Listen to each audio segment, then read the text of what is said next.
pessoal, bem-vindos ao curso de Fundamentos Matemáticos da Física Quântica.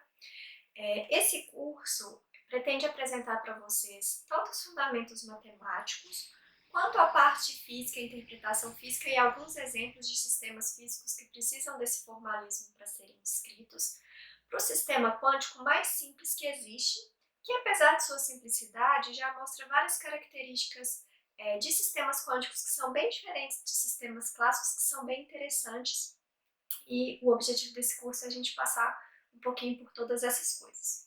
Bom, esse curso é baseado num livro escrito para a Bienal da Matemática, por mim e pelo professor Marcelo Terra Cunha, da Unicamp. O livro está disponível no site e na plataforma do programa Mentores para vocês, é a bibliografia básica desse curso. E nesse módulo a gente vai começar falando da matemática, tá? Então a gente vai ver primeiro a matemática necessária para descrever esse sistema e depois a gente fala um pouquinho sobre a física por trás dessa descrição. Bom, então a gente vai começar falando do espaço R2, tá? Então, para falar de sistemas físicos, de sistemas quânticos, a ferramenta matemática básica que a gente precisa é a álgebra linear. E para o bit quântico, a gente precisa do que a gente chama de álgebra linear em dimensão 2, que é basicamente o espaço R2, e a gente vai precisar também de passar para números complexos, mas isso a gente vê depois, tá? Então a gente vai começar falando do espaço R2. E o espaço R2, ele consiste das duplas de números reais, das duplas ordenadas de números reais. Então a gente vai usar essa notação aqui para representar essas duplas. Para quem já viu um pouquinho de álgebra linear, pode estar achando um pouquinho estranho essa notação aqui. Muitas pessoas usam a notação vetorial, tá?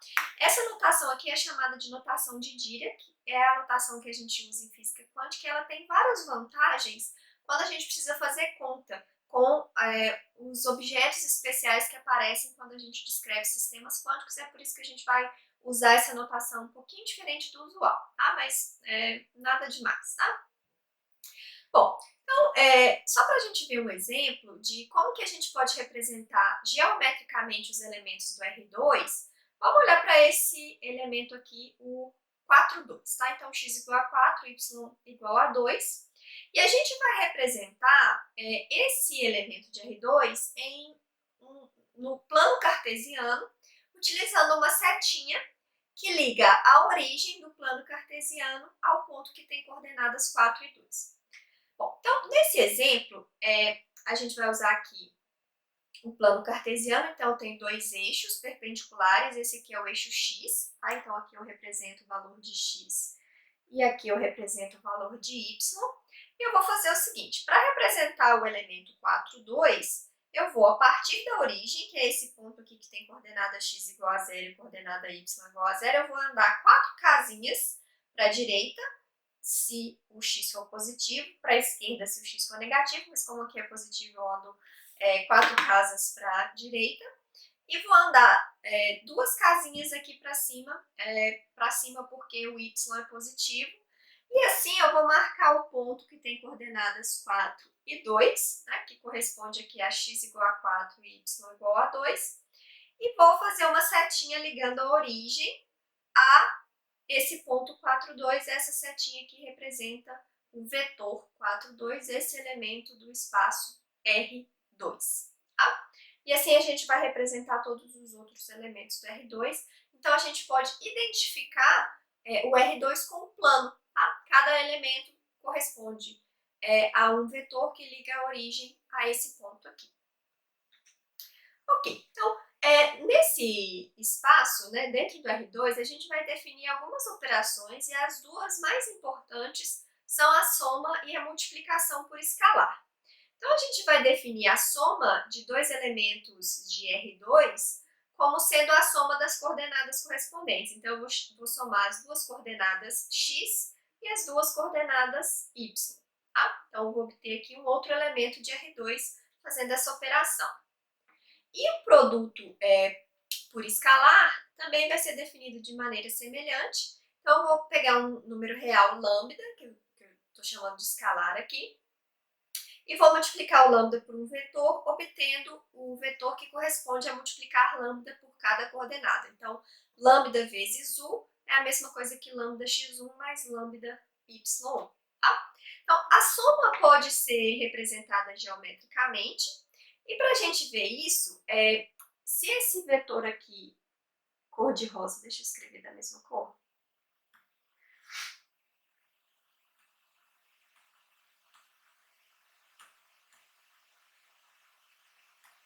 Se esse vetor rosa representa U, se o vetor roxo representa V, então esse vetor amarelo vai representar U mais V. Aí, como é que a gente obtém o vetor que representa U mais V? Eu vou desenhar o vetor U da maneira usual, partindo da origem, e aí eu vou fazer o seguinte. Ao invés de desenhar o vetor V partindo da origem, eu vou desenhar o vetor V partindo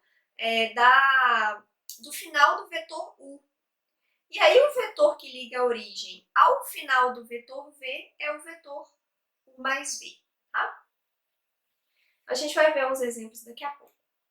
Da mesma forma, a multiplicação por constante também pode ser vista geometricamente. Então, deixa eu só trocar a cor aqui.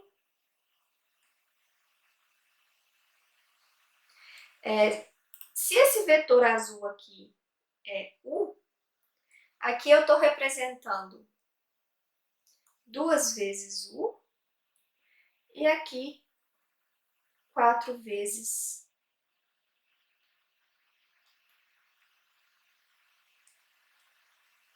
U.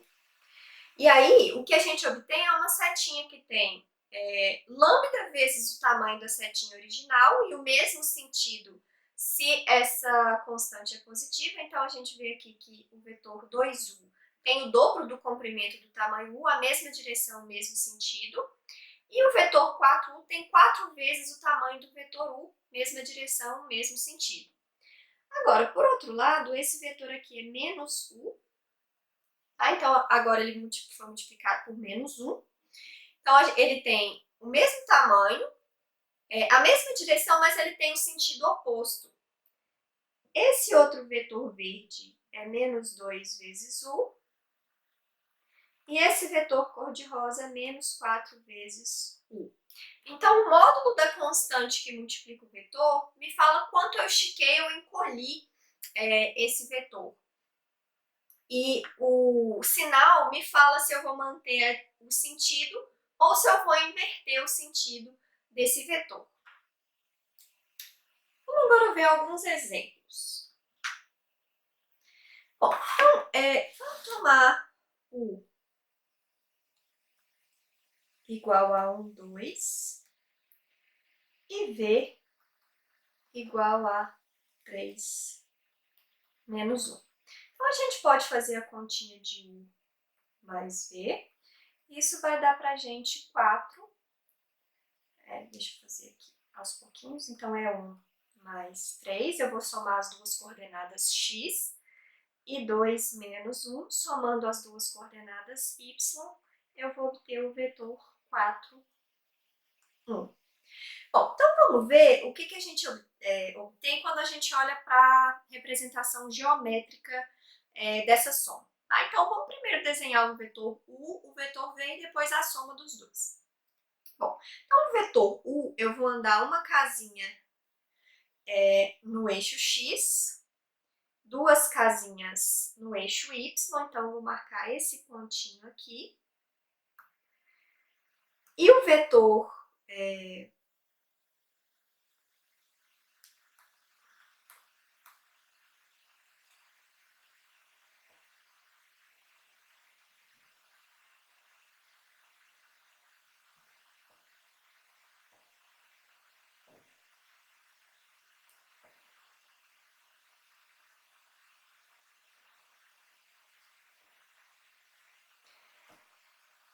o vetor U vai ser o vetor que liga. Deixa eu fazer colorido aqui. O vetor que liga a origem a esse pontinho. Então, esse aqui é o vetor U. Vamos agora ver quem é o vetor V.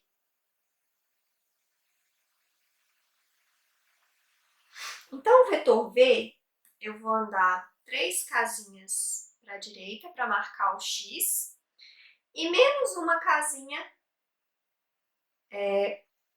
ou seja, uma casinha para baixo, porque o Y é negativo, então eu vou ficar com esse pontinho aqui. E, portanto, o vetor V é esse vetor aqui, tá? Então, agora, se a gente fizer U mais V, eu vou desenhar primeiro o U. Então, é uma casinha para cá e 2 casinhas para cá. Vou marcar esse pontinho aqui. E agora, eu vou desenhar o vetor V, mas a partir do finalzinho da pontinha do vetor U. Então, a partir do finalzinho do vetor U, eu vou marcar 3 casinhas para frente e uma para baixo, chegando a esse cara aqui. Então, aqui vai estar o vetor V. E agora, para marcar a soma, eu vou partindo da origem, chegar até o final do vetor V. Então, esse vetor aqui é U mais V. Então, aqui eu tenho U, V, e aqui U mais V, ok? Então, sempre que a gente tiver a soma, a gente pode fazer assim, utilizando as coordenadas, ou geometricamente, utilizando essa representação geométrica do R2, tá? Ok, vamos ver agora um exemplo com a multiplicação por escalar. Então, eu tenho U igual a 1, 2. Então, eu vou fazer 2 vezes U. Eu obtenho o vetor 2, 4. Se eu fizer menos 2 vezes U, eu obtenho o vetor menos 2, menos 4. Então, se a gente desenhar o U aqui, deixa eu desenhar ele aqui. A gente já tem ele aqui, né? É esse vetor aqui, nem vou repetir. Deixa eu usar para outra coisa aqui. Então, o 2 vezes U, eu vou marcar 2 casinhas aqui e 4 aqui. Então, 2 vezes U vai ser esse vetor aqui.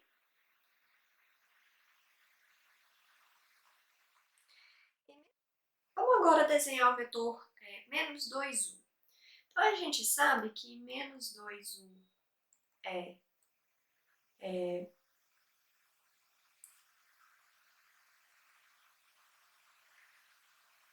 menos 2, menos 4. Então, a coordenada x é menos 2 e a coordenada y é menos 4. Então, o vetor menos 2u